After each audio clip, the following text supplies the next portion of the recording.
कभी सोचा है, एक महान योद्धा जिसने अपनी पूरी जिंदगी लड़ाई में गुजार दी, जब वो बाणों की शैया पर लेटा हो तो उसकी आखिरी प्रार्थना क्या होगी? आज हम उसी प्रार्थना के गहरे मतलब को समझने वाले हैं। ये सीन ही अपने आप में कितना पावरफुल है ना? एक ऐसा योद्धा जिसने सब कुछ देखा हो, वो अपने आखिरी पलों में भला क्या सोच रहा होगा, उसकी प्रार्थना में क्या होगा? तो ये आखिरी प्रार्थना थी किसकी? ये थी कुरु वंश के सबसे महान, सबसे बड़े योद्धा भीष्म पितामह की। ये प्रार्थना उन्होंने अपने उन अंतिम क्षणों में की थी जब उनका शरीर बाणों की शैया पर था। तो भीष्म स्तुति आखिर है क्या? सीधी सी बात है, ये वो स्तुति या वो प्रार्थना है जो भीष्म पितामह ने शरशैया पर लेटे हुए अपनी इच्छा मृत्यु का इंतजार करते समय भगवान श्री कृष्ण की तारीफ में, उनकी स्तुति में कही थी। देखिए, इस प्रार्थना को समझने के लिए सबसे पहले भीष्म की मेंटल स्टेट को समझना बहुत जरूरी है। उस एक पल में उनका मन दुनिया की हर चीज से पूरी तरह हट चुका था। उनके लिए सिर्फ एक ही फोकस पॉइंट था, भगवान कृष्ण। हर मोह, हर बंधन, सब कुछ पीछे छूट गया था और उनकी पूरी चेतना बस एक ही दिशा में लग गई थी। तो जब भीष्म ने अपनी चेतना को एक जगह लगाया, तो उन्होंने ध्यान किस पर लगाया? उनकी प्रार्थना का जो केंद्र था, वो था श्री कृष्ण का दिव्य स्वरूप, जैसा वो उसे अपने मन की आंखों से देख रहे थे। तो भीष्म अपने मन में कृष्ण के किस रूप का ध्यान कर रहे थे, जरा कल्पना कीजिए। एक सुंदर श्यामल यानी सांवला सलोना रूप, पीतांबर यानी पीले रेशमी वस्त्र पहने हुए और सिर पर एक तेजस्वी मुकुट से सजे हुए। ये एक ऐसा मनमोहक रूप है जो मन को, जैसा यहां लिखा है, नेचुरली अपनी तरफ खींच लेता है। अब देखिए, भीष्म की जो प्रार्थना है वो सिर्फ कृष्ण के रूप का वर्णन नहीं है, ये भक्त और भगवान के रिश्ते की जो गहराई है उसे भी दिखाती है। चलिए समझते हैं कि एक भक्त के लिए भगवान क्या कुछ कर सकते हैं। और ये स्लाइड इसे बहुत ही खूबसूरती से दिखाती है। एक तरफ कृष्ण अर्जुन के सारथी बने, सोचकर देखिए, पूरे ब्रह्मांड के स्वामी अपने भक्त के लिए एक सेवक की भूमिका निभा रहे हैं।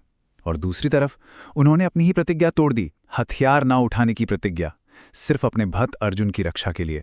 तो यहाँ जो सबसे जरूरी बात है समझने वाली, वो ये है कि ये घटनाएं कृष्ण के अपने भक्तों के लिए बेइंतहा प्यार और प्रोटेक्टिवनेस को दिखाती हैं। इससे पता चलता है कि भगवान के लिए भक्त का मान उनकी अपनी प्रतिज्ञा से भी कहीं ज्यादा बड़ा है। एक सेवक और एक सर्वशक्तिमान, भगवान के इन दो रूपों को एक साथ समझना थोड़ा मुश्किल हो सकता है ना? यहीं हम परमात्मा के उस रहस्य को छूते हैं जिसे लीला कहते हैं। और ये सवाल मन में आना बहुत स्वाभाविक है कि भाई, ब्रह्मांड का स्वामी कभी कभी एक साधारण इंसान जैसा क्यों दिखता है?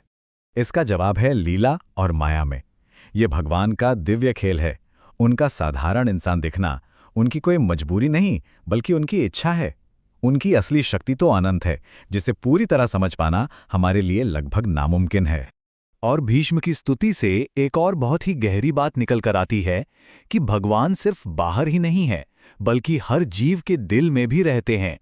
वो कहीं दूर नहीं, हमारे अंदर ही मौजूद है। और अब हम इस विश्लेषण के आखिरी और शायद सबसे जरूरी हिस्से पर पहुंचते हैं कि आखिर जिंदगी का सबसे बड़ा लक्ष्य क्या है। ये जो नंबर है 0, ये क्या दिखा रहा है? ये उस दर्द को दिखा रहा है जो भीष्म महसूस कर रहे थे। 0 मतलब कुछ भी नहीं। ऐसा कैसे हो सकता है कि बाणों से बिंधा शरीर और कोई दर्द महसूस ना हो? इसका जवाब है क्योंकि उनका मन पूरी तरह से कृष्ण में डूब चुका था। ये जो क्षण है ना, ये एक आध्यात्मिक चरम है। ये दिखाता है कि कैसे भक्ति और चेतना भयंकर से भयंकर शारीरिक पीड़ा पर भी जीत हासिल कर सकती है। जब मन ईश्वर में लग जाए तो शरीर का दर्द महसूस होना ही बंद हो जाता है। तो भीष्म के ये अंतिम क्षण हमें मुक्ति या मोक्ष का एक बिल्कुल साफ रास्ता दिखाते हैं। पहला कदम, मन को दुनिया से हटाओ।